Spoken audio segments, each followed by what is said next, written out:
Hello everyone and welcome to my channel Knitted Art History, where I'm sitting telling you some art history stories while knitting. And well, hello to a little bit, again, changing of the mood of the set, I have to call it right, because my little brain just understood that, well, I don't have, I mean I can do whatever I want. And I was like, why not to do stuff at like 10 p.m.? Why not film now?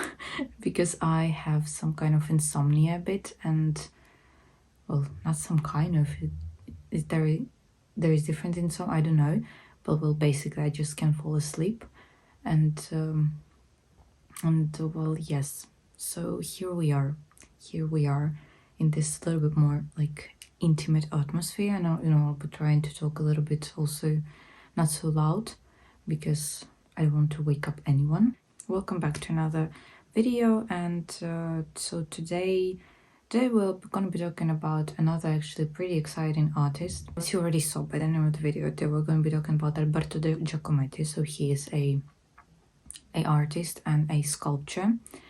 And well, I think that for the next like a lot of videos that will be the only sculpture that we'll be talking, because to be honest, sculpture is some kind of thing that is kind of beyond my understanding a bit. I remember, in university, I'm telling like, in university, as though I finished it like years ago, even though it was just like, what, 4 months ago? But yeah, whatever. Back then, back in university, we were studying analysis and all this stuff. Like, I don't know, I really rarely feel something towards sculpture. It's not that I don't understand it, it's just there is very, very little things. It's very rarely that I'm, it's aesthetically pleasing to me. So yes, I'm not a fan of sculpture, but yeah, but somehow you see, I mean, I don't understand Giacometti sculpture either, to be honest. But something speaks to me about just overall, not just his sculptures, overall about his artworks.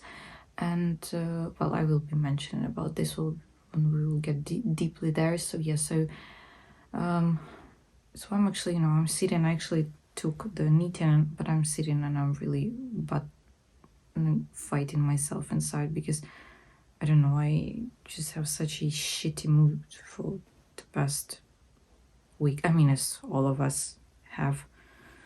But yeah, so I don't know whether I want to do something or I don't. Well, whatever. We will figure it out through the video. So before we will start, I will mention a bit that I will link down some books about Giacometti.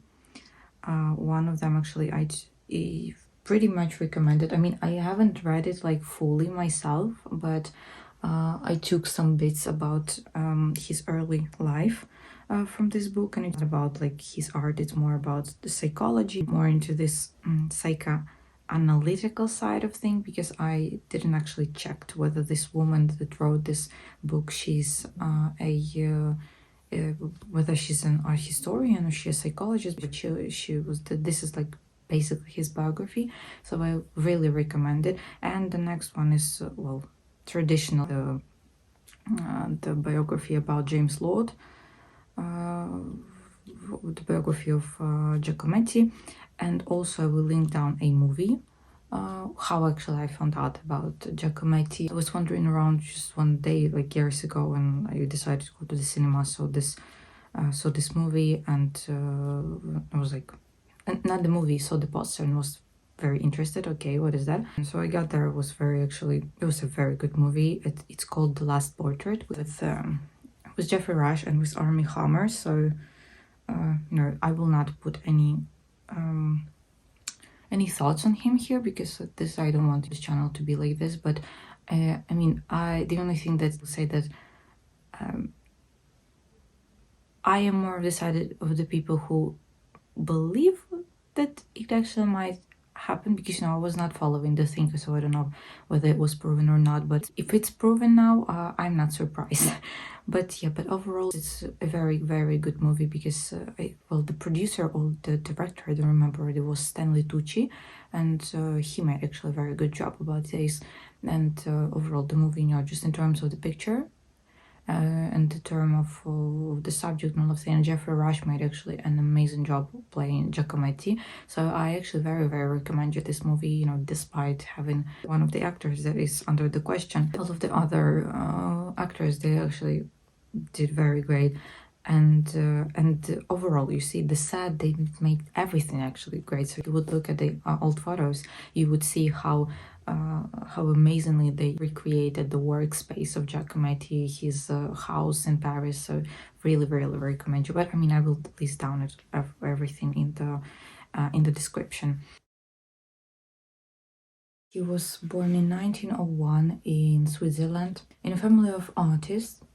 And overall, all of the male part of the family was artists. So Giacometti, he was the oldest son out of 4 children. His father, Giovanni Giacometti, he was an artist, post-impressionist, and well, he was kind of like quite successful, maybe compared to his son now, not so successful, but back then it was fine. He was working at home and all the stuff. So Alberto, he was starting from a very young age. He was, he knew what he was what he wanted to do for his life as a career. His godfather, Kuno Amye, he was a Fauvist artist. So out of 4 children, there were 3 boys and 1 girl. So he had two brother and 1 sister. And so Alberto, I'm sorry, he was the oldest one. After that was Diego, and Diego, when he grew up, he became a designer and also an artist. After that was his sister Atelia, and after that it was another son, Bruno, who became a architect. And it is actually so strange, because I don't know, I mean, I never saw any mention about Atelia, the sister, because there's plenty of information on Diego, on Bruno, like especially on Diego, because they were very, very close with Alberto, but not on sisters. So I really don't know whether she was some kind of into art or not. But the fact that their father was a artist and the godfather was an artist, it really affected what path they choose in their life. A little bit about their childhood. From what I read, we can say that there was kind of like super traumatic in terms, of violence or something like that. But he was kind of off. The relationship between Alberto, just overall the kids and their parents was kind of off. And well, the mother and father, they were split opposites. So Giovanni, he was this very light, very joyful person, and very unbothered, I think I can call him like that. While his mother, Annetta, she was more preserved, she was more even cold. I mean, for me, they both was kind of strange, to be honest, both of them. And for me, both of them were more into themselves than into their kids. But again, it's just my own thoughts. I'm making assumptions here, but for myself, I'm not putting this idea on you. That's why I really recommend you to read this book. As I said, it's Laurie Wilson, I think, if I remember right, the name of the author. I mean, again, I will list it down. Really recommend you to read it if you want, to dive into more into the psychological aspect of Giacometti family. And well, yeah, but but these differences between the parents, the cold mother and very joyful unbothered father, it was actually for them, for parents, it was working. Because Annetta was very preserved, she was, pretty intellectual, she was with this strong hand. So she took everything to her hand. She was managing the house, she was managing the finances. She was managing all of this. And that's why you see Giovanni, he was able to completely get into his art and, not be bothered about anything else. Basically, Annetta was also his manager, and Annetta, she actually outlived Giovanni for like 3 decades. So Giovanni died in 1933 and Annetta died then in 1964. And throughout all of these years that she was alive, was always talking about her husband, and she was always mentioning about him, and always talking about his art and stuff. So we can see, that between them two, things were working out, and they were pretty, I think we can say, happy together. So yeah, but on kids, it was a little bit like more different effect. We have a like I don't know if I can say a lot or not, but we have letters that Annetta wrote to her close friends, and this is about the relationship between kids and mother. So she was writing to the wife of Kumamye, the godfather of Alberto. She was writing about her, her feelings and experience with Otelia. We're a little bit further into time. And she was writing, how she was very happy when Natalia was born, and how she felt the connection between them, and how she was very happy, to take care of her, because apparently, so before, so as I understood, with Alberto, everything was also pretty fine, but with Diego, everything was, well, off completely. And overall, from what I read, Diego actually was a very eccentric guy, I can use this word, and I mean, not in a bad way as we meant to use it. He was like, he was.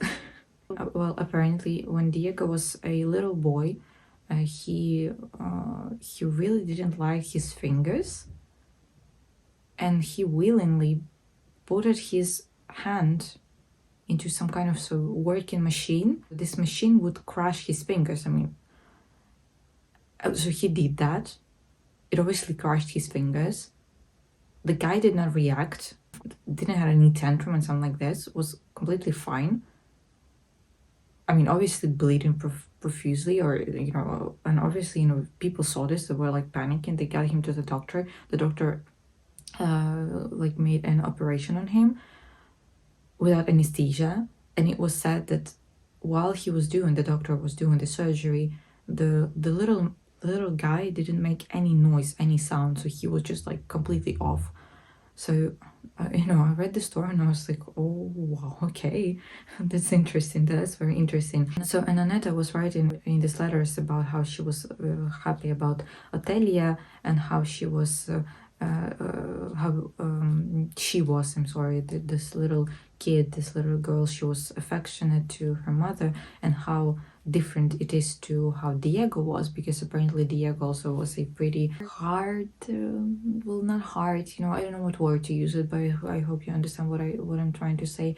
They didn't have any connection with it, was first time from the birth with the mother, and apparently he was also he completely rejected Annetta's milk, so he was like artificially fed of this milk and stuff, not breastfeed.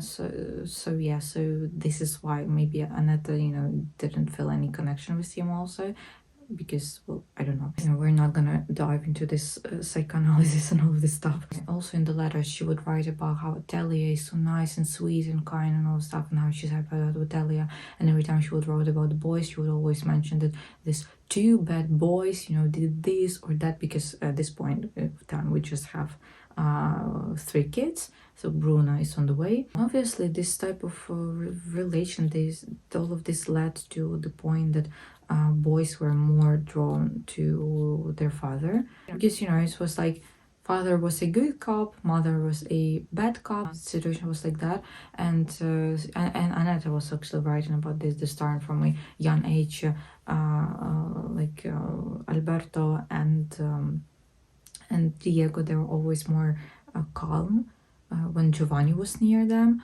and they would sometimes make tantrums that when Giovanni was would get off, but the moment that he would get back to the room, they would calm down, and they were trying to spend more time with Giovanni, and well, things was like that.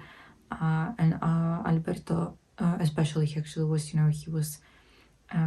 was having a lot of tantrums when Giovanni, would go someone on a trip for his work, to paint something. And you see, I think even from these like little facts, we can see that Alberto, starting from a very young age, was a very vulnerable kid. Obviously, kids started to draw, to paint from a very young age. There was always a company, what is this word? Their father Giovanni in his studio. Alberto, starting from a young age, he was already going around and trying to paint, to draw everything, trying to to fixate everything that he saw around him. At the age of 12, he made his one of his first paintings, the portrait of his mother. And the year after, so when he was 13, he created the first sculpture buste of his brother Diego. Another thing that I will mention, I think it's very important to understand how mentally things were going on with Alberto and, all of the kids, I think, is that starting also from a very young age, all of the kids were posing for their father. And so there was some kind of period of time, you see, in terms of all of the stylistic things was going on. And Giovanni, he was also experimenting doing stuff. So he was painting a lot of nudes and a lot of nude kids.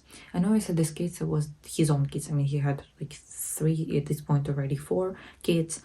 So he was using them for nude scenes, and I think it was fine when they were very small, when they were little. But the more they were growing up, these things didn't stop. They were still going on, and don't worry, I'm not leading to any sexual assault or something like that, so there's no warning of this, just nothing like that. It's nothing, like this, like criminally bad. It's just the situation here is a little bit about morals maybe, and a little bit about how Giovanni actually neglected emotional state of his kids, because Alberto was telling like years after that when they started to get into their teenage years, it started to get very uncomfortable actually. And I mean, I can imagine, because for me, I think it would be a pretty traumatizing thing, because they were still, they were getting into their early teenage years, and they were still posing for their father nude.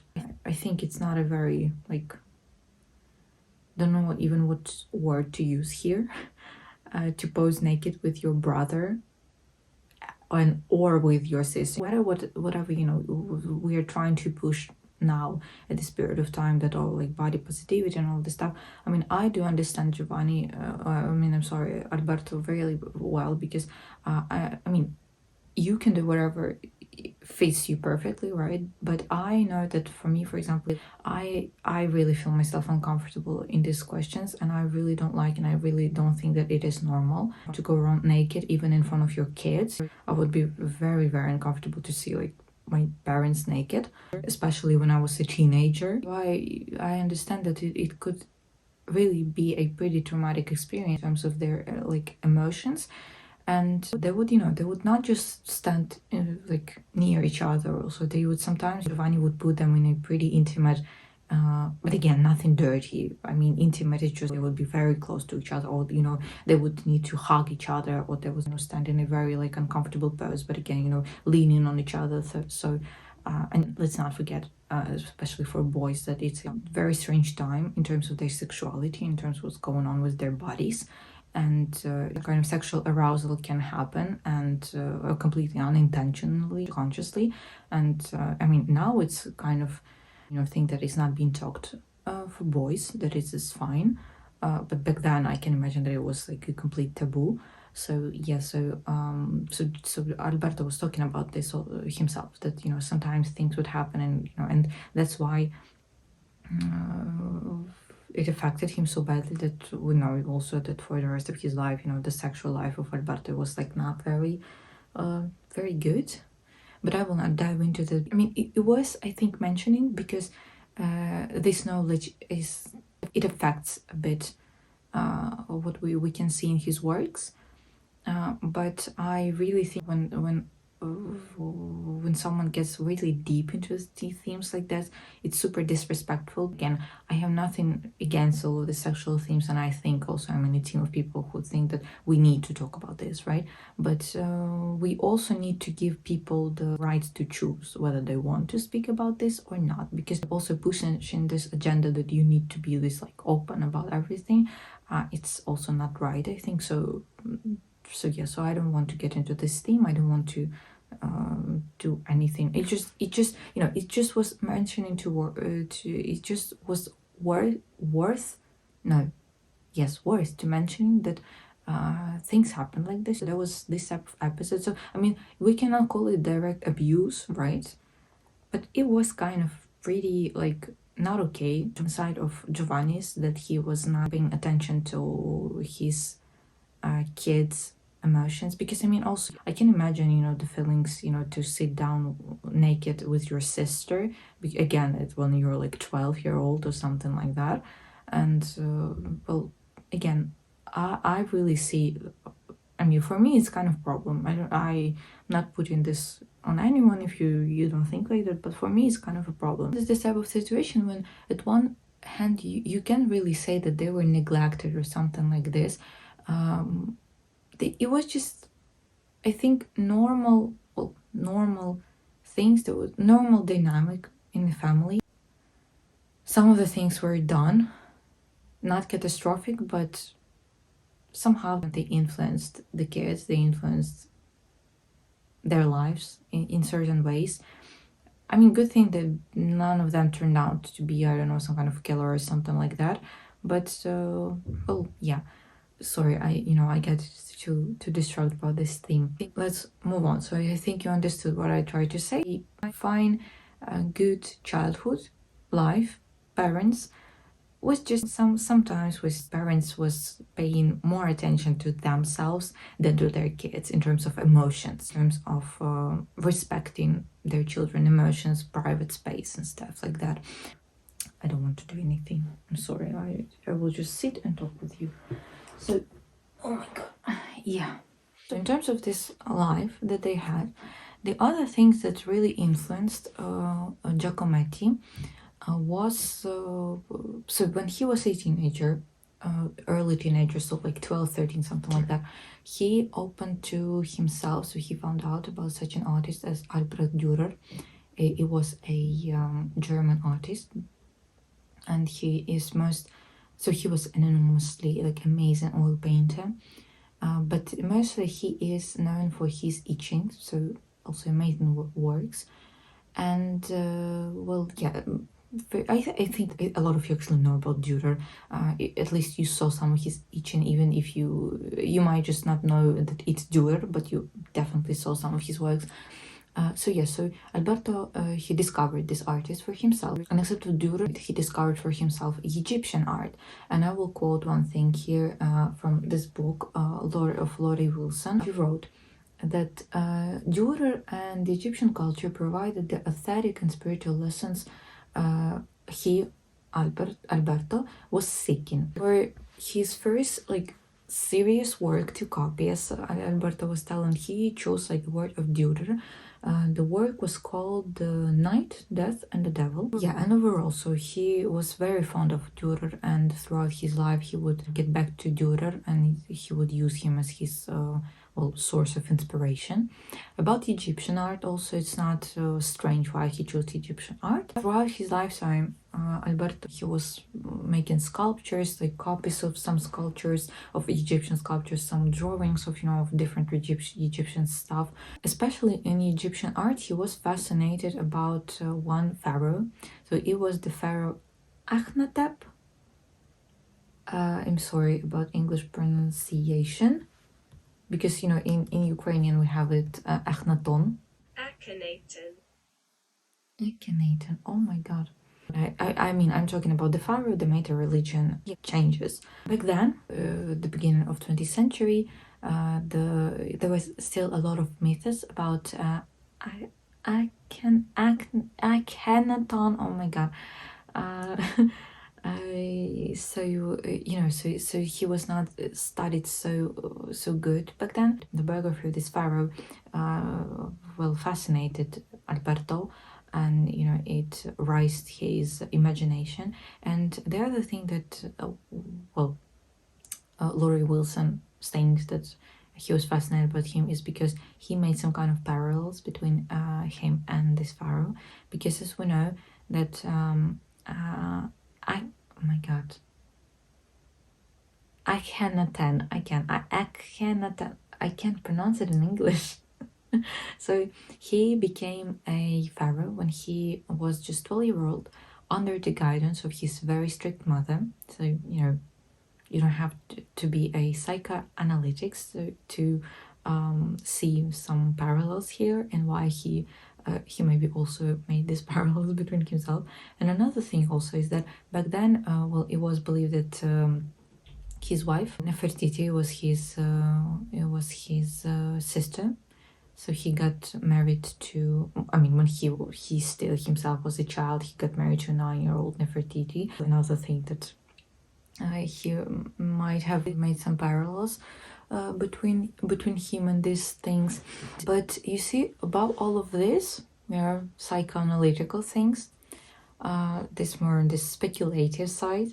About old, he was mostly fascinated about Egyptian art because, as we all know, Egyptian art is very fascinated about death and afterlife.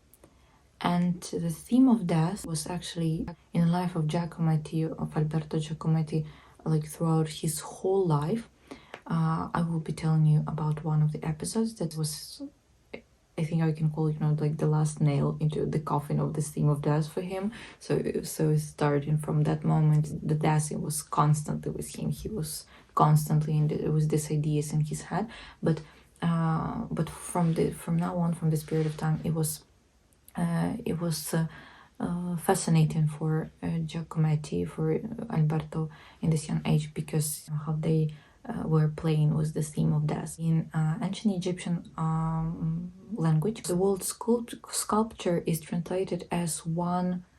How is that? Where it is? I got it. One who keeps alive. I think a lot of you know, especially those of you who had this face when they were a child.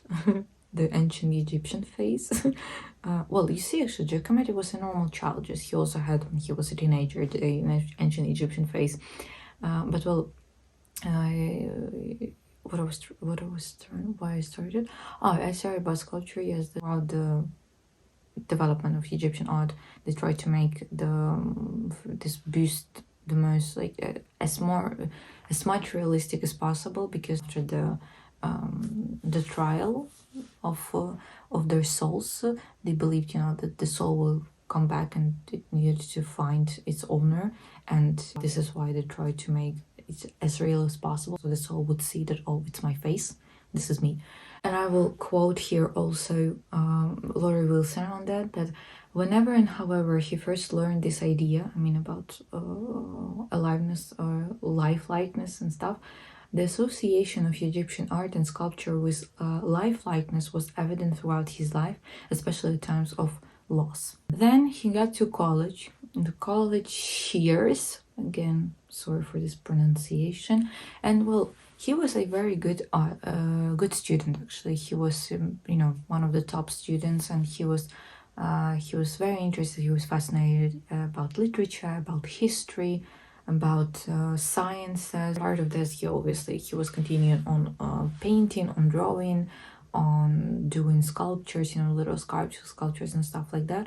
But in this period of time also, he had some up and downs in terms of his mental health, because we're talking a period of time that the First World War also was going on, and so he lived in this period of time when the war was. He get out of the college, get home.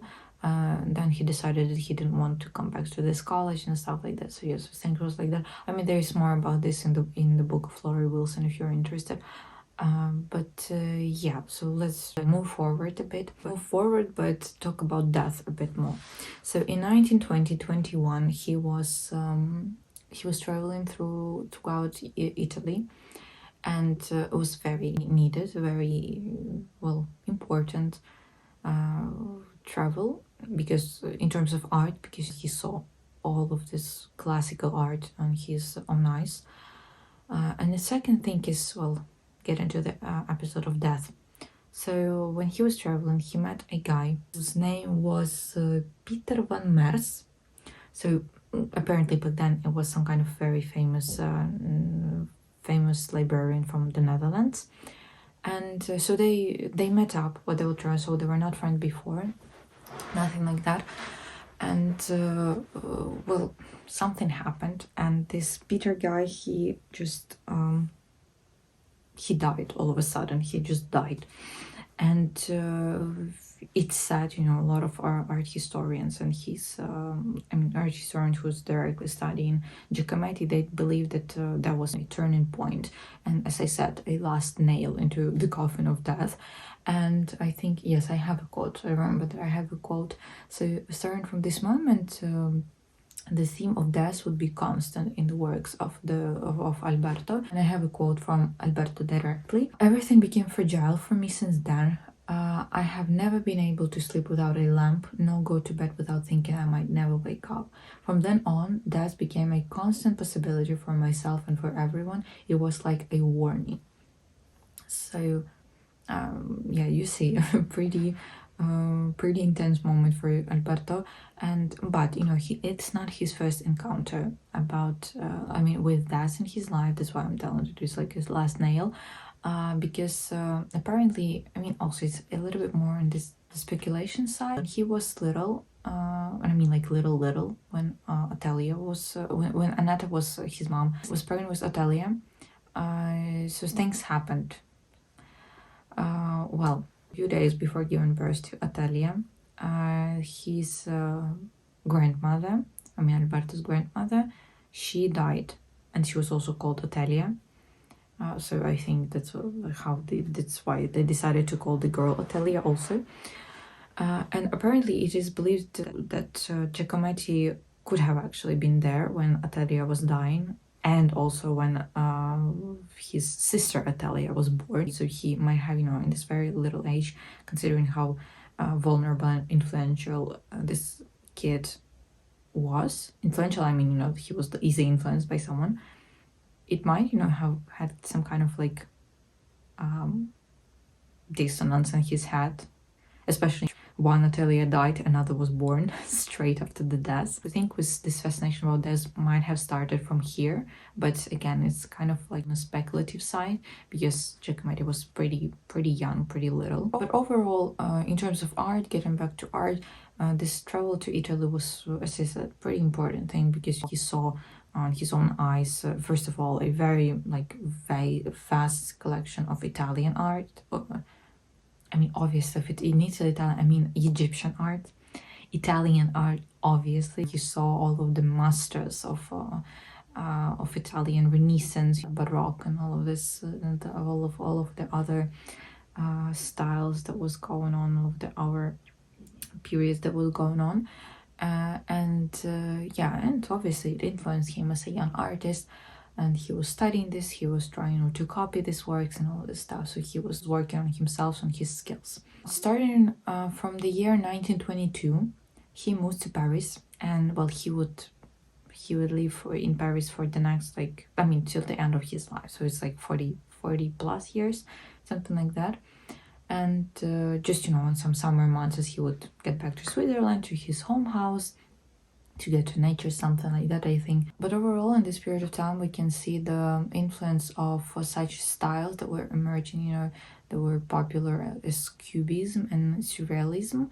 His work, Torso, of 1925, so we can see that Giacometti tried to combine the classical tradition with new, avant-garde techniques, visions, and he basically reduced the human body to a group of geometric figures. The next the next work is called of 1926, The Spoon Woman. Here it shows kind of the influence of African and oceanic art, right? Oceanic, it will be like that, I'm sorry. So these works, they were taken, like fine, right? There was not a lot of negative thinking about it, but he became very popular among this Parisian avant-garde when he presented his work, Tête qui regarde, or like the head that looks, so this square thing. And yeah, so after that, Giacometti was able to make a name for himself and attract the attention of a pretty influential artist of that time and intellectuals. Among the admirers of this time of Giacometti was such people as Cocteau, as Sartre, Prévert, Breton, Aragon, Beauvoir, and etc. etc. In 1926, also he moved to, well, his famous studio in the district of Montparnasse, and and he lived here till the rest of his life. It was not a very big place. It was just like 26 meters square, so pretty small space. It didn't have any heating, it didn't have any water, I mean running water. It was a little place, but a very high ceilings and a lot of light. And I mean, actually, in the movie that I mentioned in the beginning, the last portrait, they made a very good actual recreation of the studio. He got married. I mean, not in this time, but overall, I will just mention here that he got married. Obviously, his wife was struggling with him a bit in this place, but at the end of the day, he bought her an apartment. We will not, dive deep into the relationship with his wife, with his mistresses. It's just, I think it's kind of important, but again, it's this theme of sexuality and all this stuff, and I really don't want to get into that. I will mention also, I will list down the few documentaries, because Stanley Tucci also, he made a documentary on him for Perspective. I will link it down into the description, so if you're interested. And so he talked about his mistresses, about his wife, so if you're interested in this topic, you can go and watch this video while I'm mentioning Stanley Tucci's documentary about the studio. So I might be wrong here.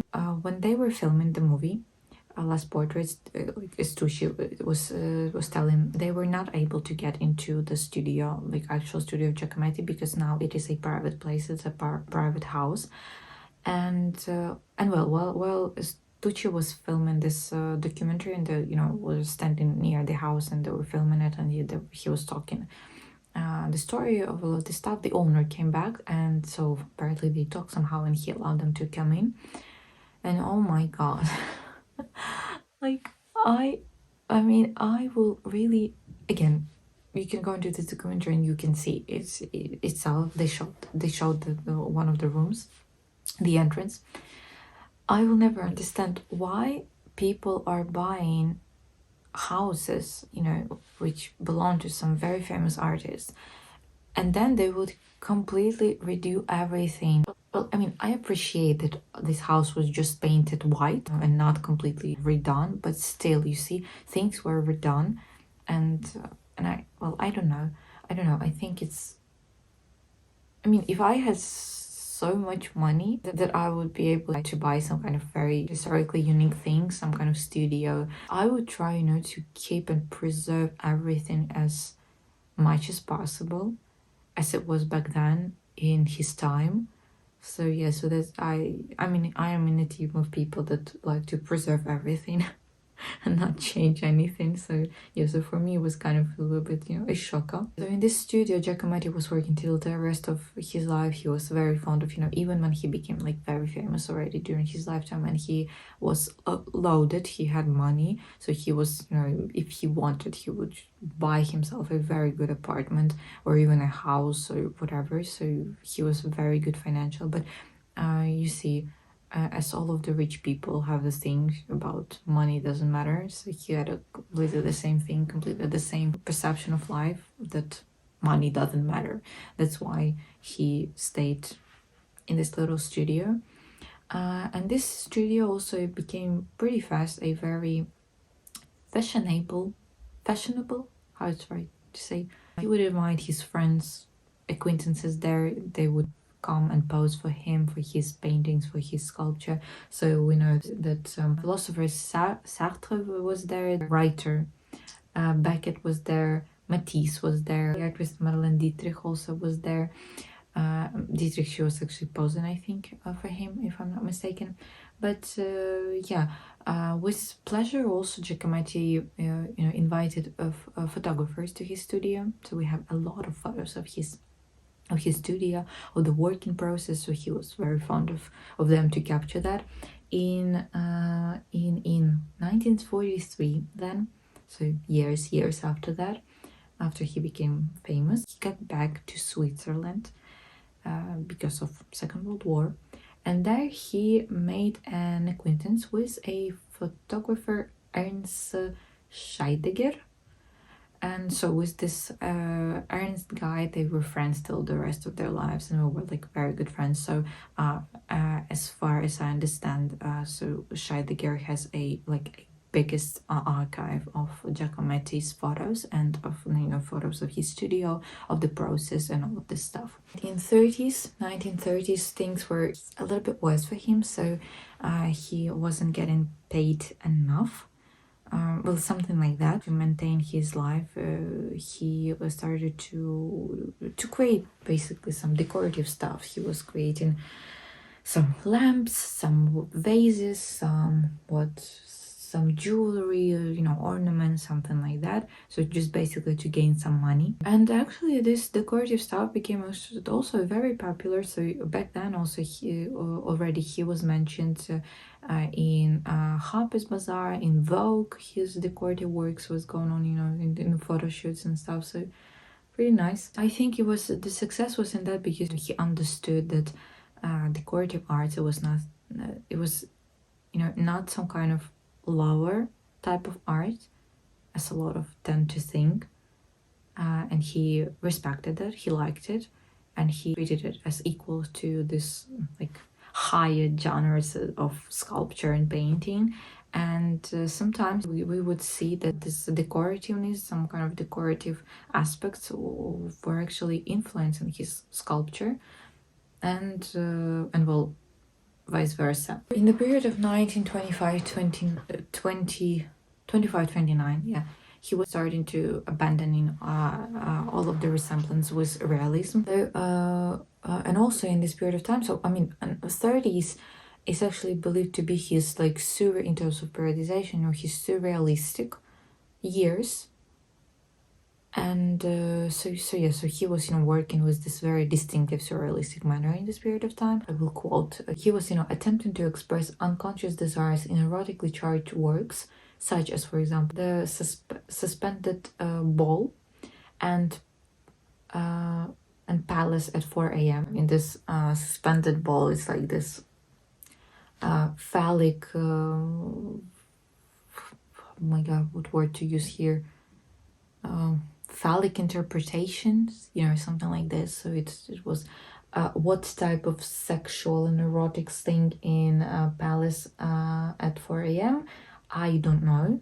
Maybe you will see. Maybe also some kind of phallic energy, idea. I don't know. I can kind of see in the suspended ball, I can kind of see that, but in Palace at 4 a.m. Maybe you will see it, write it down in the comments.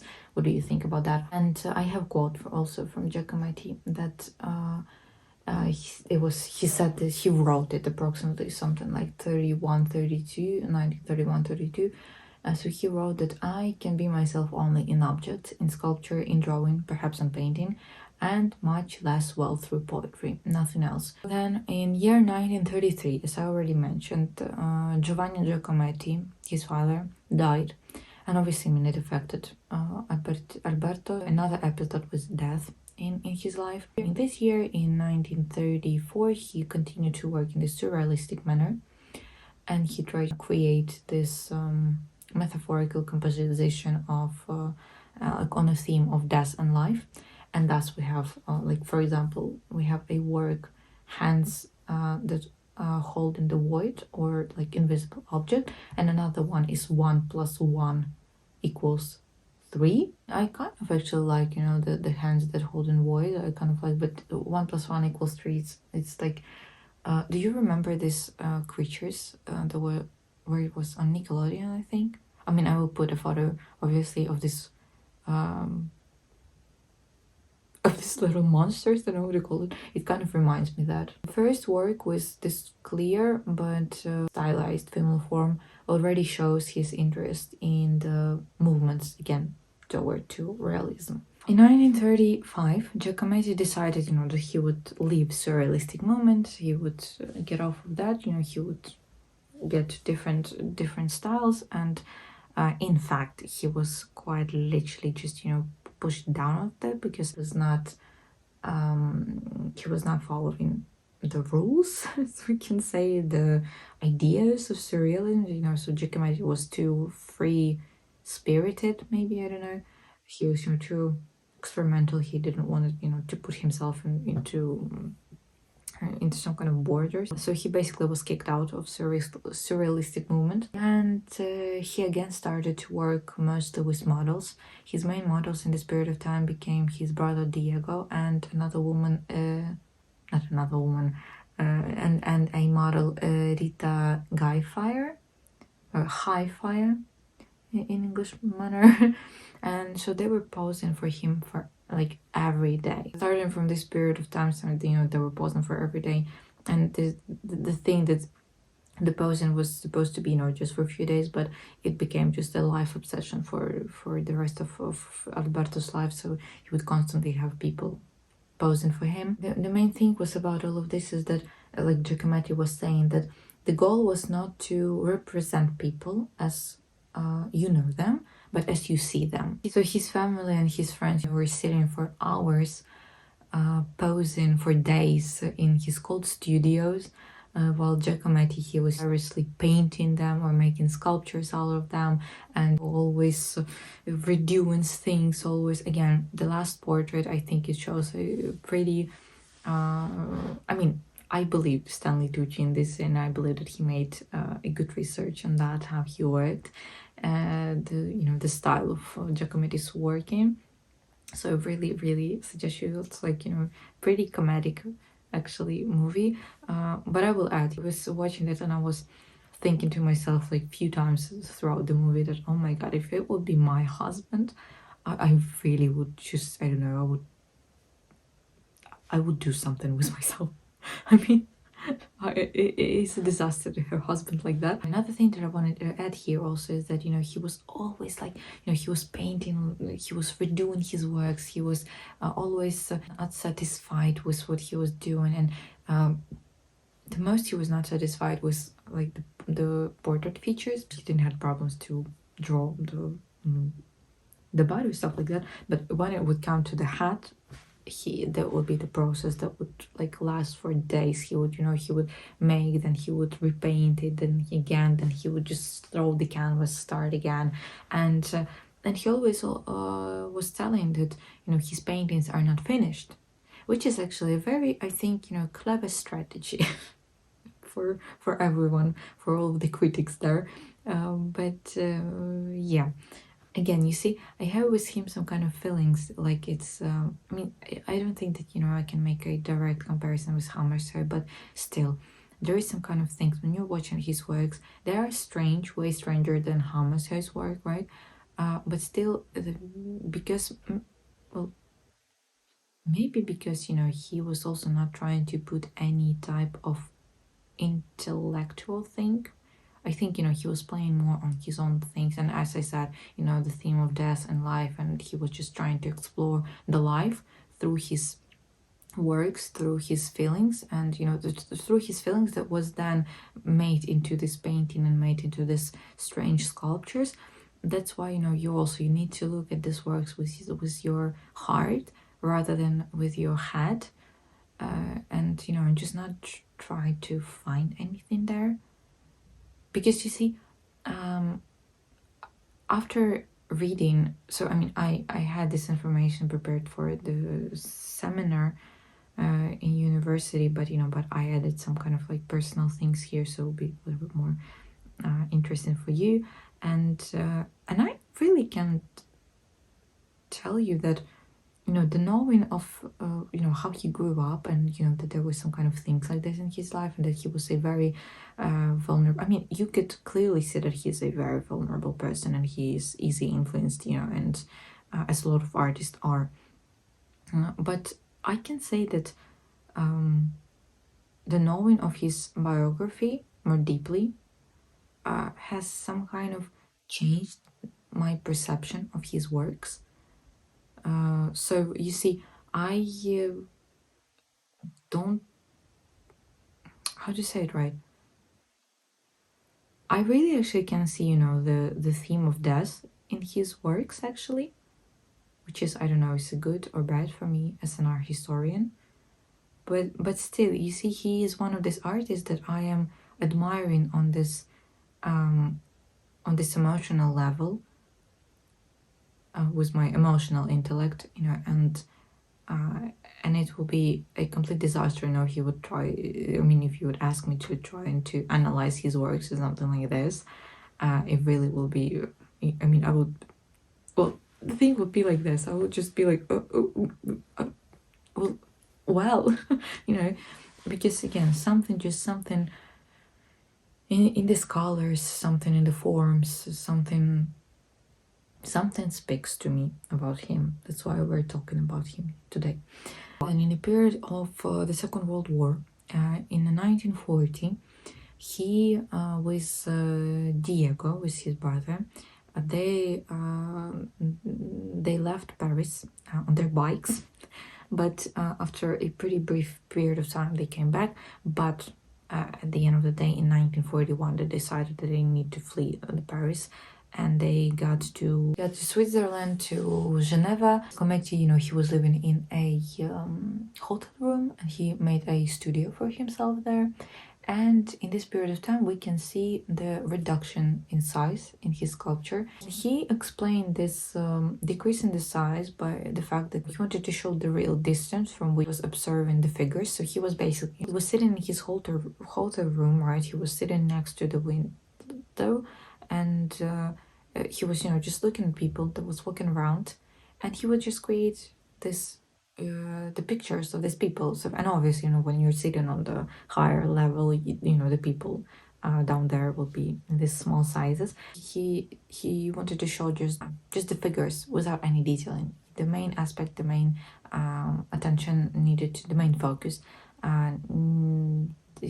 wanted to show the main focus on the figure and not on the details. I mean, although the details was also very important for him. I think that he was just observing how people were walking around, like rushing for their business.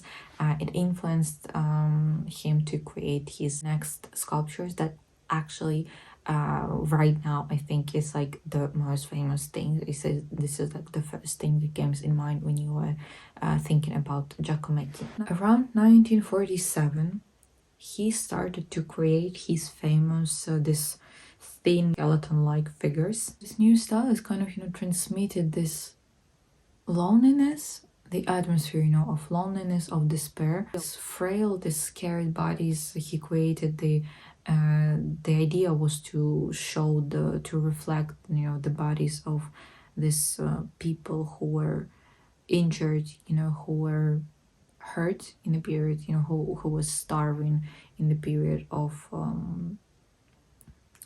not that was the one who were, I mean, obviously starving in a period of war, but who survived in post-war Paris. And this new style, these new sculptures, they became very, very popular in USA.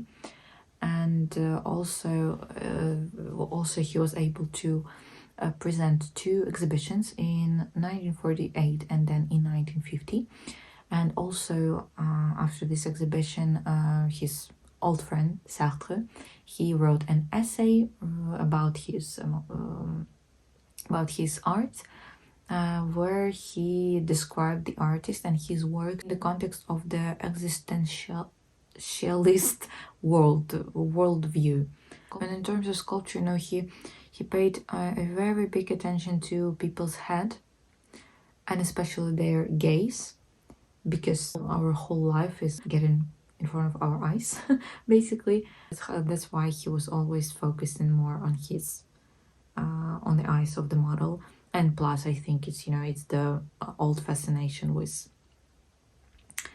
Egyptian art that I was mentioning, because again, as I was saying, they were focusing also on the eyes. So very often the eyes in Egyptian sculpture, I mean, was made out of some precious stones. Really also distinctive was that when he was doing this sculpture, he was not trying to make the surface of his sculptures very smooth. On the contrary, he tried to show all of this, all of his arm work. He tried to show how he was sculpting all of this, you know. So he's the moment of his work, the moment of his art, of his arms would be seen, and it actually adds some kind of dynamic to the sculpture itself. Adds some kind of, I think, personal things to that. We can clearly see how artist was working. We can clearly see the arms of the artist, and his most famous sculpture is the man who, like, walking man. And we can see here, so as I said, he was inspired for this when he was in Switzerland, when he was just admiring and paying attention to people who was running around for their own business. But also in this thing, we can make some parallels with ancient art, with ancient Greek art, actually, because so there is this sculpture that's called Kouros. Don't know in how, I mean, in English. Well, I mean, it will be some kind of like this, obviously, because the names come from ancient Greek, so there's no translation to that. But yeah, I mean, obviously, I will show you the photo. What is that? And I think you can make also the parallel in that. That you see, this is like the first sculptures that was going on in ancient Greece.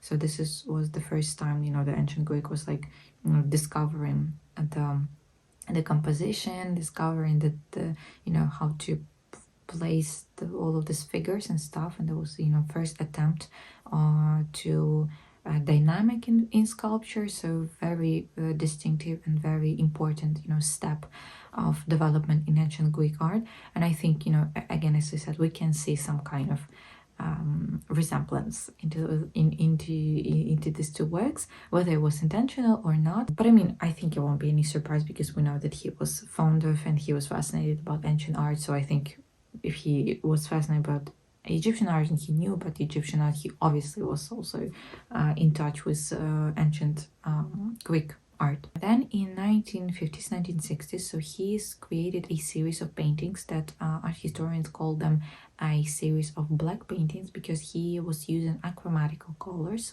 So this is black, blue, or black, blue, achromatical colors. No, black, white, and different kinds of gray, different shades of gray. You can see what type of painting is this. Also pretty radical. And this radicality is actually made them like one of the most, well, people are calling them even mysterious and original examples of post-war art. During this period of time, you see, Giacometti had this feeling that reality no longer, you know, wanted anyone to perceive it. I mean, eat reality. Reality is just there, and that's all. Another strange ideas from strange artists. This is the type of thing that I think every one of us needs to understand it ourselves. You would, you know, analyze this philosophy like for yourself. And also a little bit about another type of work that he was doing. So in 1961, Beckett, like the writer, he's a long-time friend, as I already mentioned. So he asked Giacometti to create a decoration for his absurdist drama. What is this? Waiting for Godot. So this was a thing published in 1953. And well, the process was going on, I think, very hardly. And at the end, and the whole set was so the final design, the final set consisted just of one single tree. Well, I mean, absurdist absurdist drama and completely absurd setting, so everything matches. So we are almost at the end of his life, because he died in 1966. So it's like just a few years left for him. And well, till the rest of his life, he was, he was painting, he was working, he had a name, and yeah, he had mistresses, especially. So it's already at this period of time when he was 60. He had a mistress. She was a 20-year-old girl, and she would post constantly to him, and so they met in one of the cafes. So yeah, it's actually, I think it's in this the movie Last Portrait is actually, I think, is this, it shows the period of time where when he met this girl, and when his biographer James Lord was posing for him to one of his portraits. Again, I'm telling you, very nice movie. I don't know, I really liked it. It was hilarious from time to time. So yeah, very recommend you to check it out. At the end of his life, he had a name. In 1962, he won the highest prize in Biennale, Venetian Biennale. So yeah, so it was pretty loaded man with a reputation, with his name and stuff. Yeah, as I already said, in 2017, so this movie, The Last Portrait, was made. Again, really recommend you. And yeah, well, this is everything that I got about him for today. And again, as I said, I can't really explain and describe what particularly I like about him, because he is like, most of the art of 20th century is like, is horrendous for me. I really don't like it, and I really don't like, this type of style that Giacometti was working in, this type of things. But still, there is something unique about him. There is something. Really. I know that it is not professional on my side as an art historian, but it's really like, this is really this artist that it's really hard for me to describe him, to analyze him. So yeah, as I said, this is everything for today. The video also will be quite long, and hope that you found something interesting for yourself today, as usually. Yeah, today I'm also with half of you who are watching all of this at like in the middle of the night. I'm also an insomniac person. So yeah. Hope to see you in the next video, and stay safe. Patience to all of us, and hope that things will be great for biggest part of us, at least. Good night. Now I will start with that. Good night, because I also need to go to sleep. Well, good evening, good morning, whatever you are, and yeah, stay safe, stay healthy, and hope to see you in the next video. Bye bye.